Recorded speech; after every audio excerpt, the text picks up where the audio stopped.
Baik, kita ke informasi selanjutnya. Ini sempat vakum karena pandemi COVID-19. Kini PT Transjakarta kembali mengoperasikan bus khusus penumpang wanita. Nah, bus ini kembali dioperasikan guna memberikan rasa nyaman dan aman bagi penumpang wanita untuk beraktivitas sehari-hari.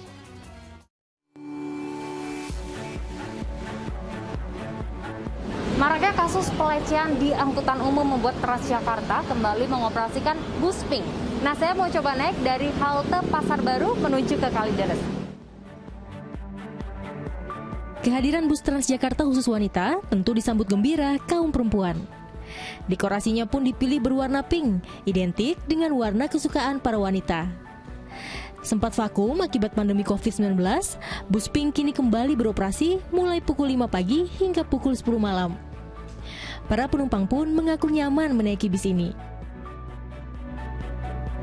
Khusus untuk wanita, jadi kita nggak bercampur dengan laki-laki ya. Terkadang kan kalau rame-rame penuh gitu kita suka didesek-desek, kadang digesek-gesek kayak gitu, jadi takut. Untuk sementara, baru 2 armada bus yang beroperasi dengan rute Pasar Baru Kalideres. Tarifnya pun cukup murah, Rp3.500 per penumpangnya. Di tengah kasus pelecehan seksual yang kini marak terjadi di transportasi umum, kehadiran bus ini bisa menjadi pilihan para wanita untuk bepergian tanpa rasa takut setiap harinya. Diharapkan dengan adanya bus pink ini bisa meminimalisir adanya kasus pelecehan seksual terhadap kaum hawa. Karena Maranita dan Kemal Prasetyo melaporkan dari Jakarta. Masya Allah, semoga dengan ikhtiar melalui adanya bus pink ini khusus wanita, kasus pelecehan kepada kaum hawa ini bisa segera teratasi. Dan ini juga sebagai pengingat saya maupun wanita di luar sana agar terus waspada dan terus menjaga diri dimanapun kita berada. Nah Ustaz, ini boleh gak nih beri tanggapan dengan adanya bus pink tadi? Ini kan kalau kita bilang nih salah satu ikhtiar nih Ustaz, agar kita nih kaum wanita aman ketika naik kendaraan umum. Ya Mbak Sheila, ini satu perhatian yang sangat spesial untuk kaum wanita. Istimewa wanita itu. Karena Nabi juga pesannya An-Nisa, An-Nisa, An-Nisa. 3 kali. Wanita, wanita, wanita. Maksudnya jagalah wanita, peliharalah kaum wanita, muliakan kaum wanita. Kita berasal dari kaum wanita, yaitu ibu kita. Ibu kita adalah segala-galanya. Karenanya ini layak diapresiasi. Karena sesungguhnya ada hal-hal yang memang amat sangat layak untuk kaum wanita. Ketika kelayakan itu dipenuhi, maka kaum wanita pun menjalankannya dengan lebih tenang.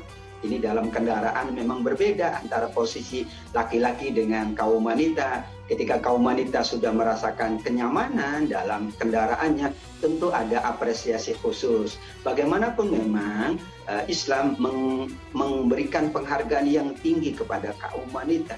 Sehingga manakala kita sebagai hamba Allah juga memberikan keistimewaan, penghargaan kepada kaum wanita, itu adalah sesuatu yang memuliakan kita. Karena tanpa wanita, siapalah kita? Betapa banyak juga orang-orang sukses. Bahkan para nabi sendiri, mereka itu menjadi orang-orang yang mulia karena ibu mereka. Karena kaum wanita di antara mereka.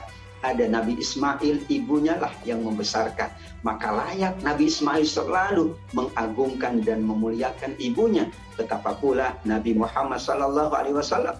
Meskipun hanya beberapa bulan dengan ibundanya ketika beliau dilahirkan, namun tetap Nabi amat sangat menjaga kemuliaan wanita, ibunya, dan seluruh kaum wanita dimanapun. Mudah-mudahan ini menjadi langkah yang sangat baik agar wanita mendapatkan ketenangan, jauh dari fitnah-fitnah. Ada kaum laki-laki yang punya hal-hal yang buruk, ingin keburukan kepada wanita, tentu dapat terhindar. Asal jangan tentunya ini akan menimbulkan masalah lagi. Tapi insya Allah kita berharap ini adalah satu langkah untuk memuliakan kaum wanita, mengkhususkan mereka di berbagai bidang sehingga layaklah kita mendapatkan kemuliaan dari Allah karena kita memuliakan wanita. Ma akraman nisa illa karim. Sampai Nabi katakan orang yang mulia itu yang memuliakan kaum wanita. Caranya sangat banyak. Salah satunya ini adalah bagian dari cara kita memberikan perhatian, memberikan penghormatan, penghargaan kepada kaum wanita kita. Ya, Masya Allah ya Ustaz, ternyata begitu dimuliakan dan memiliki kedudukan yang tinggi nih wanita di mata agama Islam. Ustaz, boleh gak nih sebutkan dan jelaskan kedudukannya tuh apa aja sih Ustaz? Ya, banyak kedudukan yang dikhususkan oleh Nabi kepada kaum wanita. Yang pertama dikatakan kaum wanita itu adalah lembaga pendidikan utama. Mereka yang mendidik, yang mengasuh, membesarkan. Al-ummu madrasah.